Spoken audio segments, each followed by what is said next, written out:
Hello and welcome to From the Beale End, the Burnley podcast. This is a rapid reaction for Manchester United 3, Burnley 2. I'm Andrew Greaves alongside me, Darren Bentley, Paul Woodhouse, Justin Connolly. Woody, the old adage goes that it's the hope that kills. In this case, it was the hope and VAR that killed, wasn't it? No, we didn't have much hope after the first half, did we? Weird game, wasn't it? I'm quite enjoying this season so far. If it shapes up like this for the rest of the season, it's going to be quite exciting. I must admit, as badly as we played that first half, the way we kind of clawed us way back twice, only to be cruelly undone towards the end. And I'm still trying to work out whether Yoro was playing him on.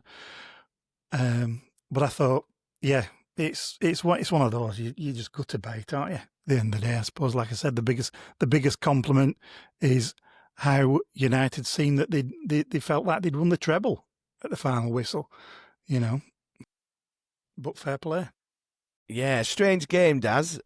Lots of United chances, but I don't think we could have gone playing too much had we not been 2 or 3 down at half time. But somehow, second half, they allow us to get back into it by giving us a bit more space. We pull the socks up. And in the end, it does feel a bit gutting, doesn't it, that we've not left Old Trafford with another point.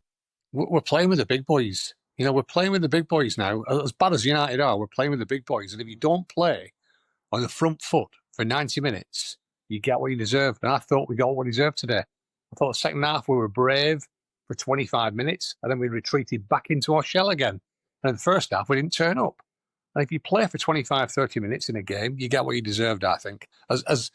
As gutting as it is at the end, and as unfair potentially as it is at the end, I just thought we got what we deserved. And I hate this bloody league. I'm the opposite.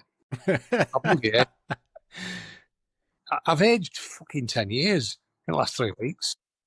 We're only 3 games this season. I just hate VAR with a vengeance. I was a fan at the start, but I hate it with a vengeance now. It just is a drag on the game. And I'll let Justin elaborate. But I mean, yeah, I've said enough. If I say any more, I'll just end up getting... You'll be getting an FA fine along with Marco Silva, who also was very miffed at some refereeing decisions and things. But Justin, I mean, we were told that, we know that when VAR is light touch, it works quite well. We see it in the World Cup, we see it in foreign leagues, the Bundesliga, La Liga. Here, we're spending, I think we had 8 minutes in the first half of injury time because we were looking at first a penalty that wasn't a penalty. And then in the second half, we're looking at the shirt pull, we're looking at this, we're looking at that, we're looking at the Foster offside, which I'm still not convinced it was, and the graphics don't, the graphic isn't clear and obvious. I know people will say to us, United fans will say, shut up, you're whinging, you're just whinging because you didn't get anything out of the game and, all these kind of things. But VAR is, again, for the 3rd Premier League game week, ruining football matches, isn't it? Yes, absolutely ruining football matches. I think I am going to get an FA fine because I think both those decisions for the offside and for the penalty were objectively not clear and obvious. I mean, I know it often depends what the on-field decision is, and then VAR looks at whether the on-field decision was a clear and obvious mistake. But I mean, that to me, that graphic that they showed when Foster was given offside showed that he was actually onside. So I don't understand why that has been given as an offside goal. The penalty, I think the shirt pull starts outside the box, which to me that's where the offence happens. Mm-hmm. Because that's where the referee could and should blow the whistle, isn't it? Yeah. If he sees a foul, he should blow at the point where the foul is committed. The foul happens, and I think he sort of lets go of him as he gets into the box, and then Ahmad throws himself to the ground. I mean, I'm desperately disappointed because unlike Daz, I think when you come back like that at Old Trafford, when everything's against you, you deserve something from the game. And I thought that second half performance was worthy of a point at least. And as Woody says, the fact that they were celebrating like they'd won the Champions League or something is a huge compliment to us. I think it's more about their own situation, isn't it? I mean, I saw Amorim unable to watch free kicks this time. He was brilliant for 90 minutes. He was dressed like the third bouncer out of Phoenix Nights. And he just looked like a bloke going through a mental breakdown. Yeah. It was ridiculous. Yeah, it was. It was a little bit. He's not watching free kicks. He's probably not going to be wanting to watch long throw-ins anymore either from now on. But it's really disappointing. I wish VAR wouldn't get involved in the way that it does. But I think we can come away from that game feeling aggrieved, but not that disappointed. We're still 3 points in 3 games, and that's where we need to be at this point, isn't it? Yeah, Woody. Let's have a kind of look through the game. We'll obviously do a deeper dive for the debrief, but. We started very much like we did against Spurs, didn't we? It's almost as though you take us out of Turf Moor, you stick us in a big stadium against these big players, and we just look a bit panicked, don't we? I mean, Dubravka pulled off 3 or 4 really top draw saves. You'd probably say he should make those saves, but, he's got to make them. But it's this kind of slow start away from home. That's the biggest issue we've got to tackle, isn't it? Because we can't allow ourselves to be 1-0 down, 2-0 down, whatever it might be. No, exactly. And we even started slow against Sunderland. Yeah. They should have gone 1 up early doors. And it seems to be something with this Parker side, especially first half, that he's obviously drilled it into him to be tight, try and keep it compact, and then all of a sudden they just come roaring at us. And it's a different beast between the Championship, somebody having a go for 5 or 10 minutes, and then you've got like the likes of your Tottenhams and your Man Uniteds mauling you for 45 minutes. And the fact that we were only 1-0 down at half time was, just testimony to how poor United were in the final third and finishing whatnot. But it's like it's something that we've got to get to the races a little bit quicker. But even saying that, and I do agree with Daz that, even though we're gutted about it being 3-2, a better side would have been out of sight after 30 minutes, and you just cannot turn up and not be at the races. Simply can't. It was just too easy to press us. They just forced it back to Dubravka. He hit it long and it came back again, and that was just it. It was just meat and potatoes to United. They could have played like that all day, apart from they ran out of puff, didn't they? But we've got to sort something out about that, and probably the likes of a Louise, another proper defensive midfielder in there who is press resistant, might come in quite handy if we can get hold of him. Yeah, looking like that deal for Benfica's Florentino Luis looks to be done. Apparently, they're just kind of crossing the I's, dotting the T's, whatever you say. That's definitely not the right way around, but there we go.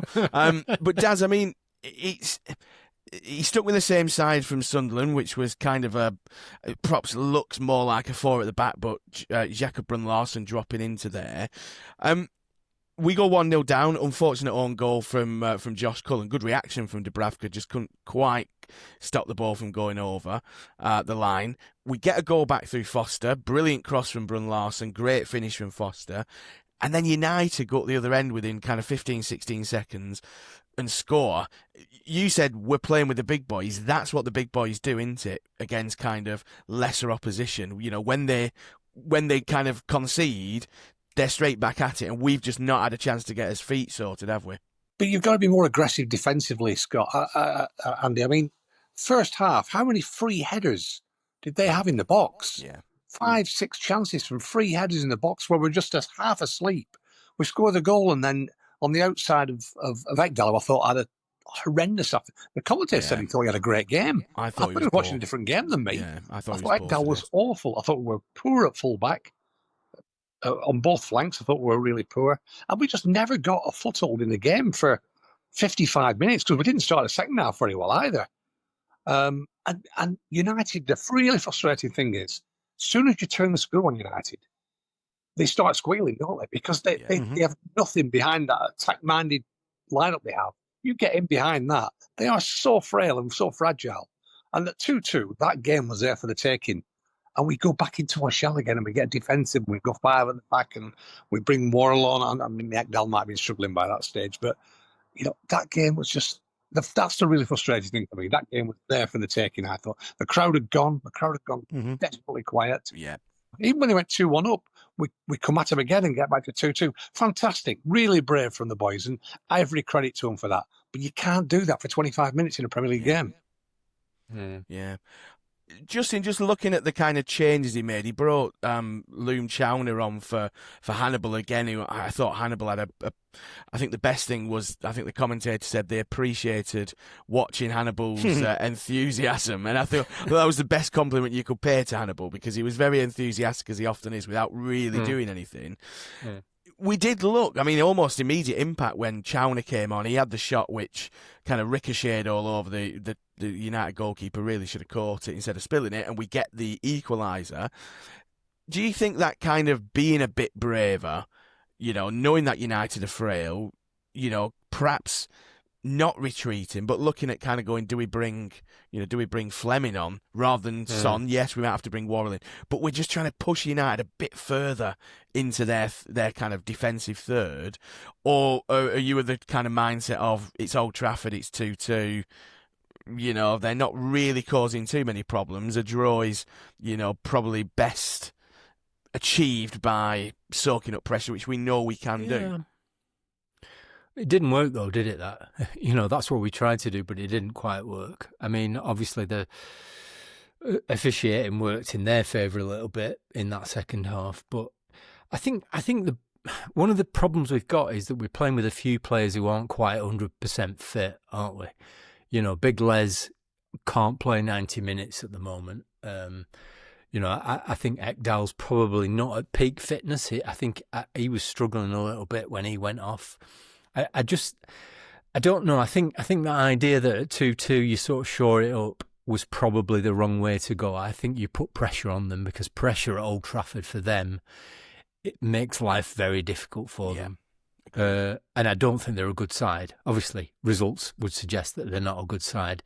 And a not good side playing under pressure at home in front of 70,000 people is not where they want to be. And we sort of let them off the hook a little bit there with that, I thought. Chuana, I think, again, showed that he's aggressive. He's always turning forward, isn't he? But when we lose Leslie, and he's the guy who gets the ball and turns into space and finds a forward-seeking pass, doesn't he? He's that guy. So, yeah, I think we probably did let them off the hook a little bit there, and a little bit more pressure on them, and they could have cracked. But it's difficult when you're playing against 12 players, isn't it? It certainly is. It certainly is.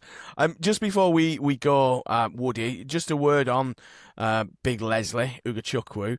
He was the real kind of star of that first half for Burnley. He looks a very, very calm, composed. I know we joke about the old press resistant, which is one of the kind of terms used to describe him. But he is, isn't he? He comes out of places with a ball that he's stuck to his feet, doesn't he? It was the only person really in that first half, and really in the second half as well, that looked like he was acclimatised to it. He looked like he should belong there. And Dubravka. Thought Dubravka played well. Yeah, Dubravka, true. Yeah. Out of all the outfield players. And I think it kind of coincided with him coming off that we lost any kind of momentum in that kind of second half and had to shore it up a little bit, because for all his work rate, Josh Laurent isn't exactly the quickest, and he isn't going to do the same things as our Les, is he?